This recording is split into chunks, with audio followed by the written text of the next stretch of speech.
Action. Mke wangu. Mke wangu. Yaani hujamaliza tu muda wote huo jamani, jamani. Sasa mbona kama unanifanya makusudi? Mimi nimesubiri ndani mpaka nimechoka. Yaani hapa nipo yaani sikufichi, mizigo yuko mlangoni, yaani sikufichi.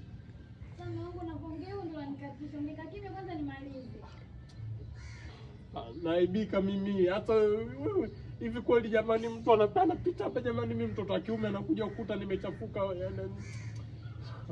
Mke wangu wewe ni stili basi. Sasa mwanangu tusubiri nimalize jamani.